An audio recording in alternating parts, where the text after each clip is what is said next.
कि हक होंदा एक आशिक दा मशूक ते अज तो बाद रांझा कोई मिर्जा कोई नहीं।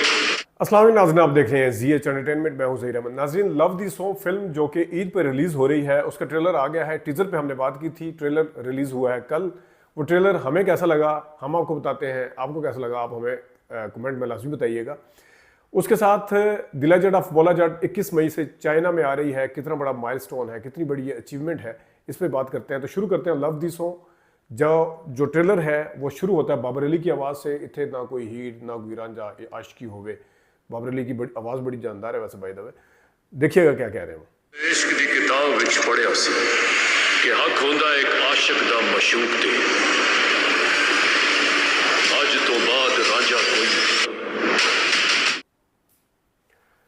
तो नाज़रीन, बाबर अली की आवाज़ के बाद वैसे शुरू में तो हमें ऐसे पता चला जैसे कोई पंजाबी फिल्म शुरू हो रही है, क्योंकि ये डायलॉग सारे उसमें है। लेकिन आगे जाके फाइट के कुछ सीन हैं, वो देखिएगा। मिर्जा कोई नहीं ते कोई नहीं और न तेरे वर्गा आशिक वेख्या न। फाइट का सीन आने के बाद ज़ाहिर है इंसान की क्यूरियोसिटी बढ़ती है कि इसमें कौन कौन है, क्या है। फरहान सईद तो है ही है, और लड़की कौन है। लड़की साहिबा आती हैं, हीरोइन मयम्मा शाह। वो क्या कहती हैं फरहान सईद की एंट्री देख के, और फिर वो आगे से क्या कहते हैं, वो उसको क्या कहती है। ना कोई गर्लफ्रेंड ना कोई वाइफ, क्या कहती हैं सुनिएगा। ले हैं और उदास भी, ना कोई वाइफ ना कोई गर्लफ्रेंड।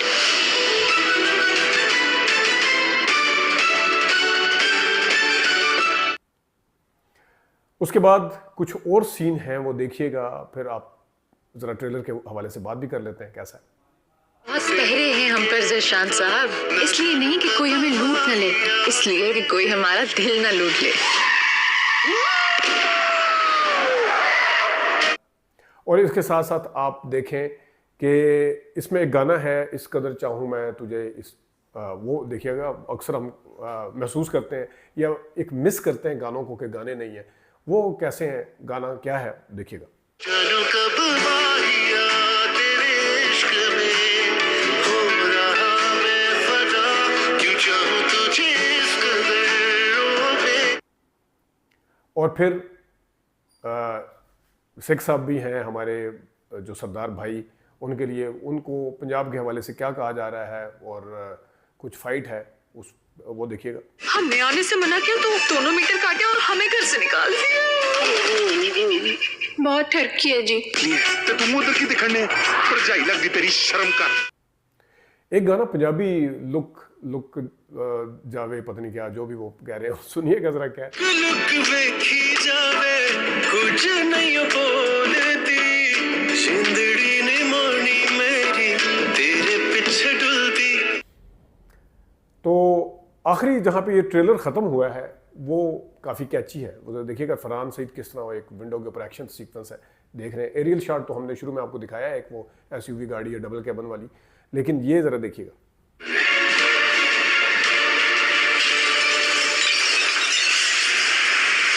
तो नाज़रीन, ये है लव दी सॉन्ग का ट्रेलर। इमरान मलिक इसके डायरेक्टर हैं, जो कि परवेज़ मलिक साहब के साहबजादे हैं। इरफान मलिक साहब जो इनके भाई हैं वो भी इसमें शामिल हैं। ARY के प्लेटफॉर्म से इसको रिलीज़ किया जाएगा। फिल्म के अंदर देखने में जो एक फार्मूला फिल्म लोग देखना चाहते हैं, आसान फिल्म, उसमें वो मसाले नज़र आ रहे हैं। उसमें फ़ाइट भी आपको नज़र आ रही है, उसमें आपको गाने भी नज़र आ रहे हैं, सारा कुछ है। लेकिन इसके अंदर एक ड्रॉबैक मुझे लगा है। मुझे एक थोड़ा सा, आप मयम्मा शाह के दोबारा ज़रा सीन आपको दिखाते हैं, 2 डायलॉग डिलीवरी आपको दिखाते हैं मुख्तलिफ जगह पे, देखिएगा। और उदास भी, ना कोई वाइफ ना कोई। शहर के लड़कों जैसा कोई रंग नहीं चढ़ा तुम पे। अगर मिल जाए तो ये काम तो क्या दुनिया भी छोड़ सकती हूँ। ये मुझे कोई इतनी एनर्जी उसमें नज़र नहीं आई जो एक फ़िल्म के हवाले से होती है, जो बोलने के हवाले से होती है। आप अंदाज़ा करें कि ऐसी ऐसी मिसालें भरी पड़ी हैं जिनकी लैंग्वेज कुछ और होती थी तो उन्होंने आके तबाहियाँ मचा दी। ऐसे ऐसी फिल्मों में आसिया साहिबा ने, और मुख्तलिफ, मैं अब किस किस का नाम लूँ। वो जो एनर्जी होती है ना एक हीरोइन के अंदर, बड़ा ही करंट होना चाहिए जिस तरह, वो इसके अंदर कोई मुझे नज़र नहीं आया। ना तो डायलॉग डिलीवरी में आगे वो डांस वांस कैसे करेगी, परफॉर्मेंस आगे जाके मुख्तलिफ उसमें कैसे देगी, ये तो जाके देखेंगे। लेकिन बहरहाल अभी तक ट्रेलर के हवाले से एक फार्मूला मसालों वाली फिल्म, लड़ाई है, गाने भी हैं, हीरोइन ज़रा माठी नज़र आ रही है। फरहान सही तो पहले फिल्म में काम कर चुके हैं, तो देखते हैं इसका क्या बनेगा। अब आते हैं ज़रा the legend of Maula Jatt की तरफ। The legend of Maula Jatt, कुछ उसका ट्रेलर आपको दिखा देते हैं। चाइनीज़ ज़बान में जो डब किया गया है ट्रेलर, वो क्या है, उसका नाम क्या है, वो किस तरह उसका पोस्टर है, ज़रा देखिएगा। 加德族的首领从坟墓里复活了。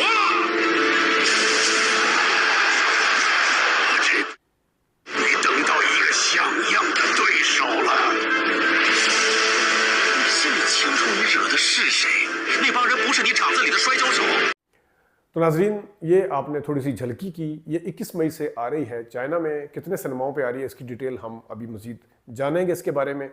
बहुत बिलाल इशारी साहब ने इस हवाले से कहा है कि पाकिस्तान के लिए बहुत बड़ा एक नए डोर खुलने जा रहे हैं, नया दरवाज़ा खुलने जा रहा है। तो ये देखते हैं कितना इनकी ये जो दावा है कितना सच्चा है, क्योंकि दूसरी फिल्म जब इनकी नहीं आई तो चाइना में दूसरी फिल्म कौन सी लगेगी, ये एक बहुत बड़ा सवाल है। सबसे बड़ा सवाल ये है। अब कौन इसके कि ये चाइना में पहली दफ़ा हिस्ट्री में ऐसा हो रहा है क्या। तो मैं the legend of Maula Jatt का जब मैंने रिव्यू दिया था, मैं इसका फ़ैन हूँ, और जिस टाइम हमने पुरानी मौला जट और मौला जट का भी मुआवजा किया था, the legend of Maula Jatt का, उस टाइम भी हमने इसको डिफेंड किया था। हम आपको दिखा भी देंगे, लेकिन जो सवालात हैं वो अपनी जगह पे, जो हक़ाइक़ हैं वो अपनी जगह पे। ये मैं आपको बता दूं, ये पहली फिल्म नहीं है जो चीन में लगने जा रही है। इससे पहले मेरा नाम है मोहब्बत 1983 में फिल्म लगी। गुलाम मोहिउद्दीन साहब के मुजस्मे हम आपको पहले भी दिखा चुके हैं। गुलाम मोहिउद्दीन साहब के मुजस्मे वहाँ पे लगे और कंसेक्टिव 14 ईयर्स ये फिल्म चलती रही। 14 साल तक वहाँ के किसी फेस्टिवल में नहीं, वहाँ के चाइना के हर शहर के हर सिनेमा में ये फिल्म चली। तो the legend of Maula Jatt पहली फिल्म नहीं है जो कि वहाँ पे लगने जा रही है। इससे पहले मेरा नाम मैं मोहब्बत ये नाम अपने नाम, ये एजाज़ जो है अपने नाम कर चुकी है। तो ये कहना कि ये पहली फिल्म है और पता नहीं बहुत बड़ा माइलस्टोन है, तो ये कहना कि जनाब चीन के अंदर पहली फिल्म लग रही है, ये मेरे ख्याल में हकीकत नहीं है। हकीकत हमने आपको बता दी है कि मेरा नाम है मोहब्बत, ये एजाज़ अपने नाम कर चुकी है। फेस्टिवल में नहीं गई थी, बल्कि मेन सिनेमाओं पे लगी थी और चीन के हर सिनेमा पे लगी थी, और जैसा मैंने बताया मुजस्मे थे और आज तक टॉक ऑफ द टाउन है। तो ये एक हकीकत अपनी जगह पे। अब ये फिल्म कितने दरवाजे खोलेगी, इसके ऊपर भी एक है कि क्योंकि पूरी दुनिया के अंदर इसने बिजनेस किया, इस वजह से चीन में आ रही है। दूसरी किसी फिल्म ने उस तरह बिजनेस नहीं किया, इस तरह चीन में पता नहीं आएगी नहीं आएगी। तो दरवाज़ा खुलने के बाद अगर 2.5-3 साल अगली फिल्म का वेट किया जाए कि चीन में अगली फिल्म भी कोई लगेगी पाकिस्तान की, तो मेरे ख्याल में, मैं इसको डिस्करेज हरगिज़ नहीं कर रहा, लेकिन हकीकत यही है। हकीकत में जो आपको बताने की कोशिश कर रहा हूँ, खुद बिलाल इशारी साहब ने अभी तक फिल्म नहीं बनाई, और बिलाल इशारी साहब ने एक जो अपना यहाँ पे सेट किया है माइलस्टोन, तो वो अब सोच रहे हैं कि अगर मैं इससे कम बनाऊंगा, इससे आधा बिजनेस भी करे, अगरचे वो सक्सेसफुल होगी, सक्सेसफुल ज़ाहिर है मौला जट से आधा बिजनेस भी बहुत ज़्यादा है, वो तो मौला जट से आधा बिजनेस भी इस टाइम आग लगे बस्ती में से ज़्यादा बनता है। तो फिर भी वो सारे कहेंगे जी मौला जट का तो, the legend of Maula Jatt का तो रिकॉर्ड नहीं तोड़ सके। तो इस वजह से उन्होंने अपने लिए जो एक मुश्किल खड़ी कर ली है।